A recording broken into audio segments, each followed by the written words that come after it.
سجدہ اللہ کا حق ہے. ہم کسی پتھر کے آگے سجدہ کر دیں, کسی قبر کے آگے سجدہ کر دیں, کسی انسان کے آگے سجدہ کر دیں, یہ شرک ہے. اور یہ دنیا کا سب سے بڑا انیائے ہے. اللہ تعالیٰ کیا کہہ رہا ہے؟ الذین آمنوا ولم یلبسوا ایمانہم بظلم. جو لوگ ایمان لائے اور ایمان کے ساتھ انہوں نے ظلم کو نہیں ملایا, شرک کو نہیں ملایا, اولئک لہم الامن وہم مہتدون. انہی لوگوں کو امن ملے گا, چین ملے گا, شانتی ملے گی, جنت ملے گی, آخرت میں بھی کامیاب ہوں گے, دنیا میں بھی کامیاب ہوں گے. جب تک سماج کے اندر سے شرک نہیں ختم ہو جائے گا میرے بھائیوں, دنیا میں شانتی نہیں ہو سکتی. اسی لیے اللہ تعالی قرآن کریم کے اندر کسی اور گناہ کے بارے میں یہ نہیں کہتا ہے کہ ہم معاف نہیں کریں گے, لیکن شرک ایک ایسا گناہ, ایک ایسا پاپ ہے. اللہ تعالیٰ قرآن کریم کے اندر فرماتا ہے ان اللہ لا یغفر ان یشرک بہ ویغفر ما دون ذلک لمن یشاء. میرے بندو, ہم تمہارے سارے کے سارے پاپ تو معاف کر دیں گے مگر شرک معاف نہیں ہوگا. اگر تم شرک کر کے دنیا سے چلے گئے اور توبہ نہیں کیے, تم شرک کے اوپر مر گئے, تو ہم تمہیں معاف نہیں کریں گے. دنیا کی سب سے بڑی دولت اگر کوئی ہے میرے پیارے بھائیوں تو وہ یہی توحید ہے, یہی ایمان ہے. ایک مسلمان ہے, غریب ہے, مزدور ہے, رکشہ چلاتا ہے, 200-500 روپئے کماتا ہے, اپنے بچوں کا پیٹ پالتا ہے. وہ یہ سمجھتا ہے کہ میں بہت غریب ہوں, میں بہت پریشان ہوں. میں اپنے اس مسلمان بھائی کو ایک تسلی دینا چاہتا ہوں. ٹھیک ہے, تیرے پاس بلڈنگ نہیں ہے, تیرے پاس بینک بیلنس نہیں ہے, تو بہت پیسے والا نہیں ہے, لیکن اگر تیرے پاس توحید کی دولت ہے, تیرے پاس ایمان کی دولت ہے, تو تجھ سے بڑا دولت مند کوئی نہیں, تجھ سے بڑا دھنوان کوئی نہیں, تجھ سے بڑا امیر کوئی نہیں. اللہ تعالی قرآن مجید کے 3 پارے کی انتم آیت میں, آخری آیت میں فرماتا ہے ان الذین کفروا وماتوا وهم کفار فلن يقبل من احدهم ملء الارض ذهبا. جو لوگ دنیا سے بغیر توحید کے, بنا توحید کے چلے گئے, ان کو ایمان نہیں ملا, ان کو توحید نہیں ملی, وہ کفر کی حالت میں دنیا سے چلے گئے. جب کل قیامت کا دن آئے گا, اللہ کی عدالت میں, اللہ کی بارگاہ میں, وہ زمین بھر کے سونا لے کر کے آئیں گے, زمین بھر کے سونا لے کر کے آئیں گے. اے اللہ, تو زمین بھر کے سونا لے لے اور ہم کو جہنم سے بچا لے, ہم کو اپنے عذاب سے بچا لے. اللہ فرماتا ہے فَلَن يُقْبَلَ مِنْ أَحَدِهِمْ مِلْءُ الْأَرْضِ ذَهَبًا. تم زمین بھر کے سونا بھی لے کر کے آ جاؤ گے, ہم تمہارا سونا قبول نہیں کریں گے, ہم تمہیں جہنم سے نہیں بچائیں گے, کیونکہ زمین بھر کے سونا تو لے کر کے آئے, لیکن تمہارے پاس ایمان کی دولت نہیں. اتنی بڑی دولت ہے یہ ایمان کہ زمین بھر کے سونا بھی اگر کوئی لے کے آ جائے, اس ایمان کا مقابلہ نہیں کر سکتا ہے. میرے پیارے ساتھیوں, وہ دولت ہمارے اور آپ کے پاس ہے. اس دولت کی رکشا کرو, اس دولت کی حفاظت کرو, اس دولت کو سنبھال کر کے رکھو. اسی لیے اللہ قرآن میں کہتا ہے وَلَا تَمُوتُنَّ إِلَّا وَأَنْتُمْ مُسْلِمُونَ. تمہیں موت نہ آئے مگر اسلام کی حالت میں. چند ٹکے کے لیے, چند پیسے کے لیے کوئی اپنے ایمان کو بیچ دے, اپنی توحید سے سمجھوتا کر لے, یہ مسلمان کی شان نہیں ہو سکتی. مسلمان مر جائے گا مگر اپنی توحید سے کوئی کمپرومائز نہیں کرے گا, اپنے ایمان سے کوئی کمپرومائز نہیں کرے گا. قرآن مجید میں موسیٰ علیہ السلام کا واقعہ بیان کیا ہے. موسیٰ علیہ السلام فرعون کے دربار میں یہ طے ہوا کہ موسیٰ علیہ السلام جادوگروں کا مقابلہ کریں گے. چنانچہ جادوگر سب ڈھیر سارے جادوگر آئے اور انہوں نے بڑی بڑی رسیاں ہاتھوں میں لی تھی اور رسیوں کو زمین پر پھینکا, اور ان کی جو رسیاں تھی وہ سانپ بن گئی. موسیٰ علیہ السلام دیکھ کر کے ڈر گئے, پیچھے ہٹے. اللہ نے فرمایا موسیٰ ڈرو نہیں, تم بھی اپنی لاٹھی کو زمین پر ڈالو. موسیٰ علیہ السلام نے لاٹھی کو زمین پر ڈالا اور موسیٰ علیہ السلام کی لاٹھی ایک بہت بڑا اژدہا بن گئی, ایک بہت بڑا اژگر بن گئی اور ان کے سارے سانپوں کو نگل گئی. جادوگر تو جادوگر تھے, جادو کا جو آرٹ ہے, جادو کا جو فن ہے, جادو کی جو کلا ہے, اس کے ایکسپرٹ تھے. جادوگر سمجھ گئے کہ یہ جادو نہیں ہے, یہ اللہ کی قدرت ہے, یہ اللہ کا پاور ہے, یہ اللہ کی طاقت ہے, یہ اللہ کا معجزہ ہے. قرآن کریم میں اللہ تعالیٰ فرماتا ہے فَأُلْقِيَ السَّحَرَةُ سَاجِدِينَ, سارے کے سارے جادوگر سجدے میں گر پڑے, سارے کے سارے جادوگر سجدے میں گر پڑے. وَقَالُوا آمَنَّا بِرَبِّ مُوسَىٰ وَهَارُونَ, اور جادوگروں نے کلمہ پڑھ لیا, لا الہ الا اللہ پڑھ لیا اور کہنے لگے ہم موسیٰ اور ہارون کے رب کے اوپر ایمان لاتے ہیں, ہم اللہ کے اوپر ایمان لاتے ہیں. سارے کے سارے جادوگروں نے کلمہ پڑھ لیا, سارے جادوگر مسلمان ہو گئے. اب فرعون نے دیکھا کہ یہ تو بازی پلٹ گئی, یہ جادوگر میرے ساتھی تھے, میرے فیور میں تھے, اور اب موسیٰ آپ کے اوپر ایمان لے آئے. تو فرعون نے دھمکی دی. کیا دھمکی دی؟ لَأُقَطِّعَنَّ أَيْدِيَكُمْ وَأَرْجُلَكُمْ مِنْ خِلَافٍ, اے جادوگرو میں تمہارے ہاتھ پیر کاٹ ڈالوں گا, میں تمہارے ہاتھ پیر کاٹ ڈالوں گا. وَلَأُصَلِّبَنَّكُمْ أَجْمَعِينَ, اور تمہیں سولی پر چڑھا دوں گا. غور کیجئے میرے پیارے بھائیوں, فرعون نے کتنی خطرناک دھمکی دی ہے جادوگروں کو. ہاتھ پیر کاٹنے کی دھمکی دے رہا ہے, جان سے مارنے کی دھمکی دے رہا ہے, اور یہ بھی نہیں کہہ رہا ہے کہ داہنا ہاتھ کاٹوں گا تو بایاں پیر کاٹوں گا, اگر بایاں ہاتھ کاٹوں گا تو دایاں پیر کاٹوں گا, اتنی بری سزا دوں گا کتنی یاد. ان جادوگروں کو ابھی کلمہ پڑھے کتنی دیر ہوئی ہے؟ 5 منٹ, 5 منٹ 10 منٹ ہوا ان کو کلمہ پڑھے ہوئے.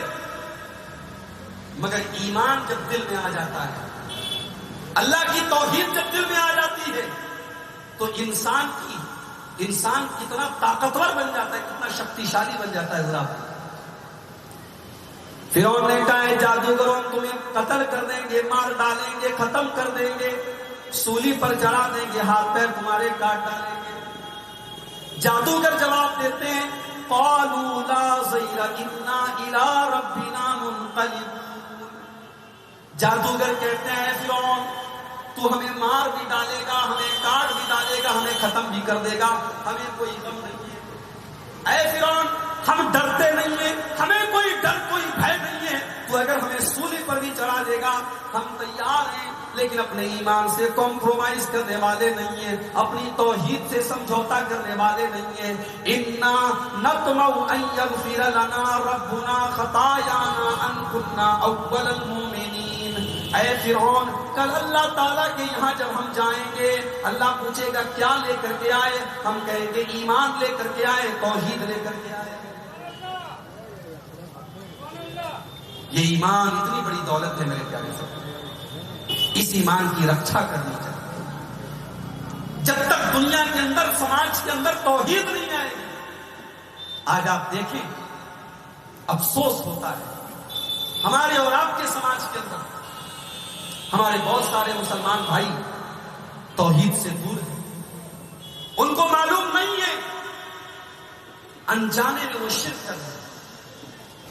کوئی مزاروں پہ جا کر کے اپنا سر جھکا ہے, کوئی اپنے بڑے عالم کے پاس, اپنے پیر کے پاس, اپنے بزرگ کے پاس جا کے وہاں سجدہ کر رہا ہے, کوئی خواجہ صاحب کے نام سے جانور ذبح کر رہا ہے, کوئی گلے میں تعویذ پہن رہا ہے, ہاتھ میں دھاگا پہن رہا ہے. یہ ساری کی ساری چیزیں توحید کے خلاف ہیں, شرک ہے, اور اللہ کے یہاں معاف نہیں ہوگی. یہ بات یاد رکھیں.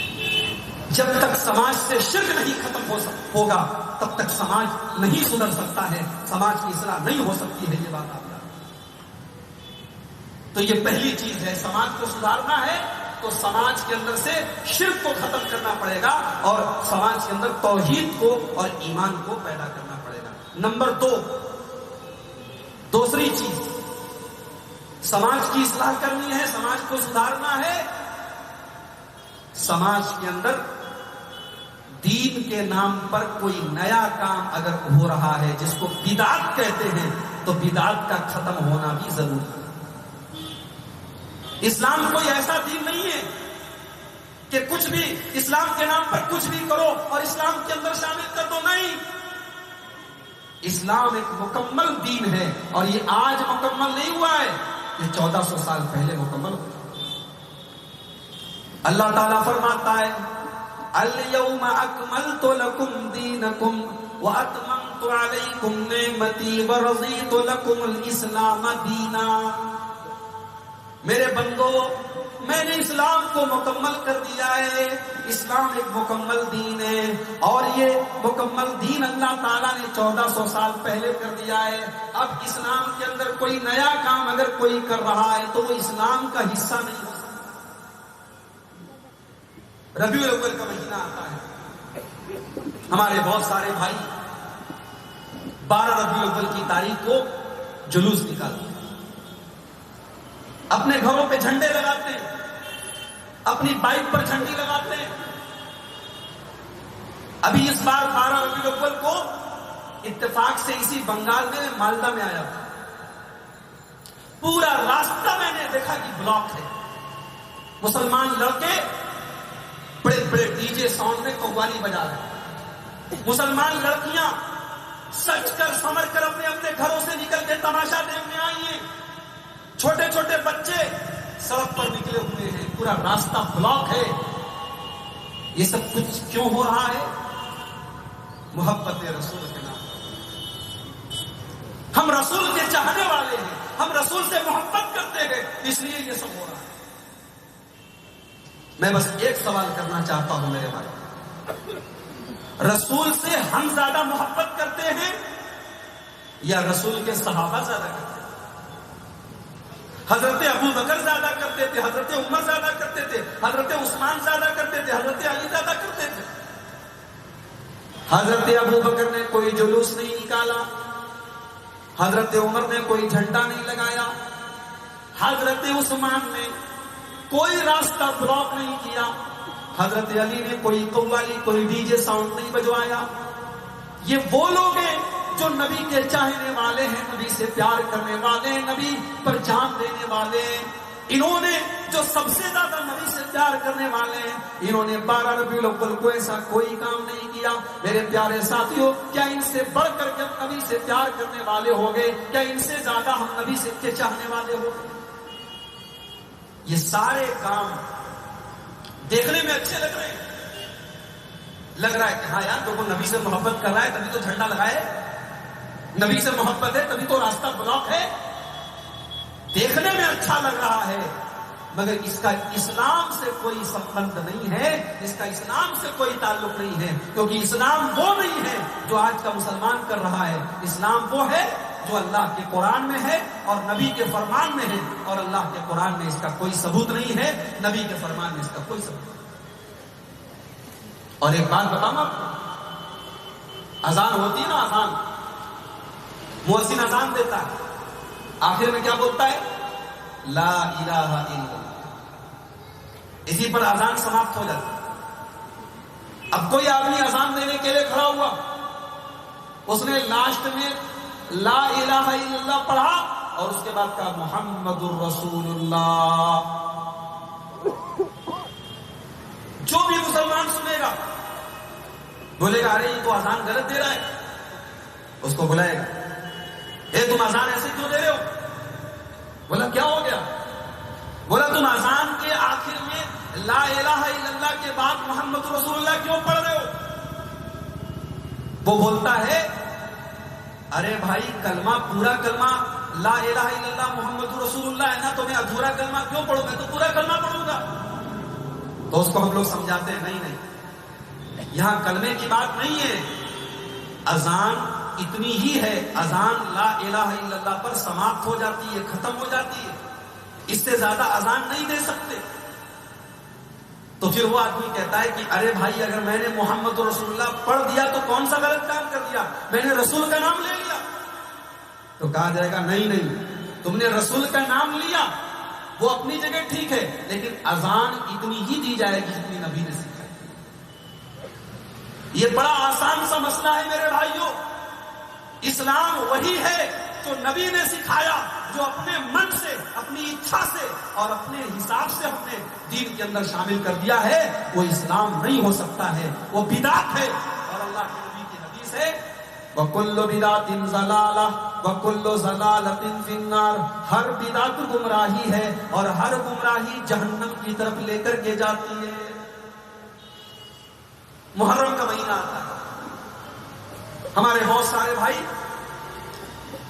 تعزیہ نکالتے ہیں. پوچھو یہ تعزیہ کیا ہے؟ کہتے تمہیں نہیں معلوم؟ محرم کی 10 تاریخ کو نبی کے نواسے حضرت حسین رضی اللہ تعالیٰ عنہ کربلا میں شہید ہوئے. تو یہ تعزیہ کیوں نکالتے ہو؟ بولے ہم اسی کا غم مناتے ہیں.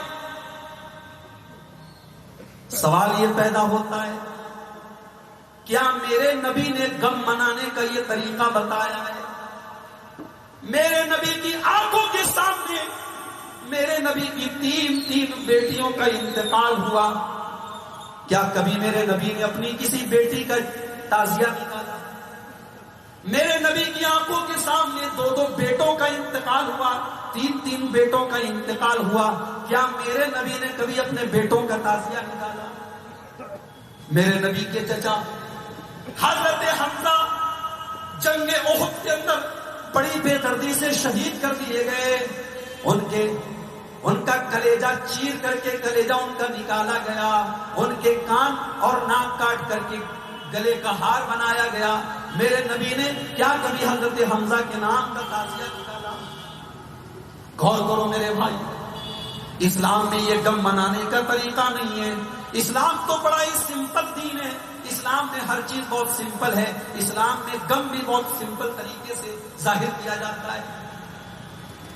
اللہ کے نبی صلی اللہ علیہ وسلم اپنے بیٹے ابراہیم کو اپنی گود میں لیے. آپ کا اپنا بیٹا ابراہیم، اس کی آخری سانس چل رہی ہے، وہ دنیا سے جا رہا ہے.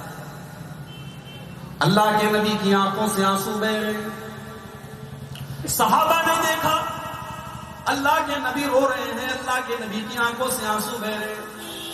صحابہ نے کہا اللہ کے نبی آپ رو رہے ہیں، آپ اتنے بڑے اللہ کے رسول ہیں اور آپ کی آنکھوں سے آنسو بہ رہے. اللہ کے نبی کیا جواب دیتے ہیں؟ انہا رحمت جعلها اللہ فی قلوب عبادہ.